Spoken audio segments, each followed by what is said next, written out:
It's no secret that I like Yakuza. And assuming this video comes out on the intended day, it means it's my birthday. Which also means that today is the day that the Yakuza HD collection comes to PC.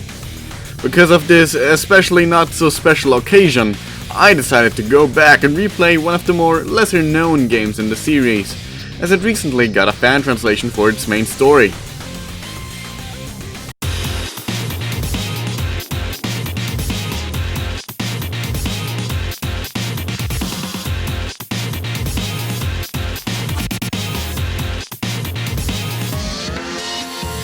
Kurohyou, Ryoga Gotoku Shinshou, or Yakuza Black Panther as I'll be referring to it from now on, is a spin-off of the Yakuza series for the PSP, and it even had its own TV drama adaptation. Being completely separate from the main line, it has a nary a mention of the main cast aside from the occasional reference, keeping it fairly standalone. The story follows Tatsuya Ukiyo, and opens with him making a fatal mistake. He accidentally killed a Tojo clan Yakuza by the name of Toda, right-hand man of the patriarch of the Kuki Yakuza family that runs the underground tournament Dragon Heat. He now has to win 10 exceedingly difficult consecutive fights, or else they will kill his sister and rat him out to the police. A simple enough setup that allows for the usual Yakuza crime drama affair to unfold, while also explaining why almost all major boss battles take place in the same location. I also must say that I adore the art style in which the cutscenes of the story are presented. The hand-sketched art style is a really nice touch, and I think it's great, and it also works well with the PSP's limitations. It also reminds me a lot of the way the PSP Metal Gear games did it, especially Peace Walker, and its great stylization in the cutscenes. Now before we get to the gameplay, I'd like to make just one little thing very clear right off the gate. This game is single-handedly better than the entirety of Yakuza 3, 6 and Kiwami 2 combined. Feel free to take this statement in any way you like. But what I'm trying to say is, this game, it's pretty fucking sweet. The combat itself is very different to the main series, but yet somehow feels familiar. If you've ever played a ground-based 3D fighting game like Def Jam Fight for New York or something less ridiculous in nature, you'll know exactly what I mean. The game has 20 fully unique fighting styles with completely different movesets, combos, command inputs, and heat moves. My personal favorite is Muay Thai, for its reliance on quick combo switching between punches and kicks. But there are several of others like street fighting, boxing, kendo, karate, wrestling, and some others you can obtain throughout the story and sub-stories. There's sure to be something everyone is comfortable with. Aside from this, the game has 4 other main mechanics in its battles that fundamentally change how you approach an encounter. Firstly, there's the dodge. If you move out of the way just before an enemy attack lands, the game will shortly go into slow motion, and Tatsuya will initiate a counter-attack. This is particularly useful if you haven't mastered the game's real counter mechanic, the grab counter. If you manage to press the dodge button and forward just as the enemy's attack is about to connect, Tatsuya will grab whatever the enemy was currently using to attack, be it a leg, a fist, or even a weapon, and counter. Every single attack in the game can be paired with the right timing, and I highly recommend getting a hang of it as quickly as possible, as it'll make later fights just that much easier. Of course, such powerful counter-offensive maneuvers come at a risk. In this case, the game's a stamina system. If you attack too many times in a row, dodge too often, fail to counter too many times, or run for too long, Tatsuya is going to run out of energy and won't be able to move for the next few seconds. So you need to make sure you're always prepared for such an event. Lastly, there's the body blow system, where you can damage an enemy's body at 4 specific spots: the heads, the arms, the legs, and the torso. Whenever Tatsuya or the enemy takes too much damage at any of these spots, a little icon will appear in the corner of the screen. If it hurts too much, you'll be stunned for several seconds. The harder it hurts, the longer you'll be stunned and the higher the chances of being stunned become.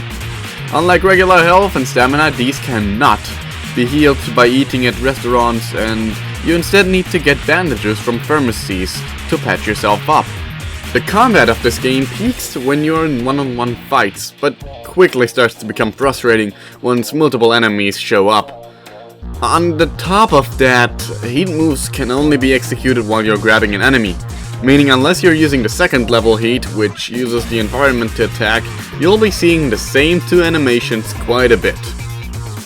But at least they look cool and are unique for every fighting style. This game also has some battles where an ally will join you, and the AI isn't exactly the smartest. Though there are tag team heat moves like in Yakuza 0 when you fight alongside Nishiki, so that's cool. The game also has a multiplayer versus mode, but I wasn't able to try that one because I was unable to convince my friends to deal with my Japanese PSP game bullshit. Another thing about the game that I respect very much is how much it tries to be cinematic. The game has no battle UI. If you want to see your health, you need to go into the menu. The only thing you can see is the damaged body parts. The only real way to see how much damage you've taken already, aside from going into the menu, is by checking the border of the screen. The redder it is, the more you're likely to die within the next 2 hits, and you should probably start healing up or check on how much health you have. But otherwise, it's just you and the enemy.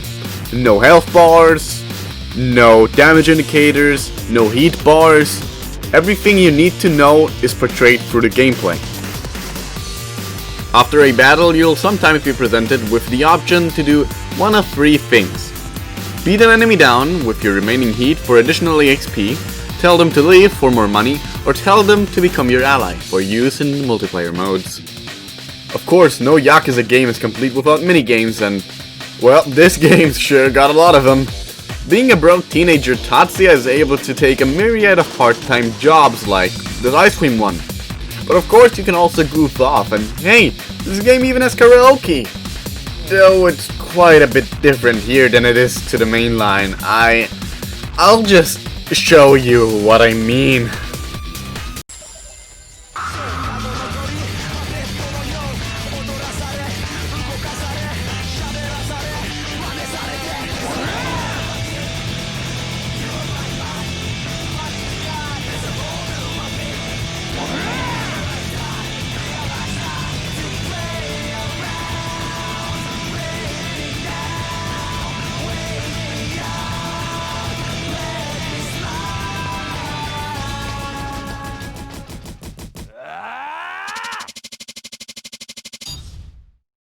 With the money you earn from the side activities, sub-stories and battles, you can then also get new moves or upgrade your stats at the dojo.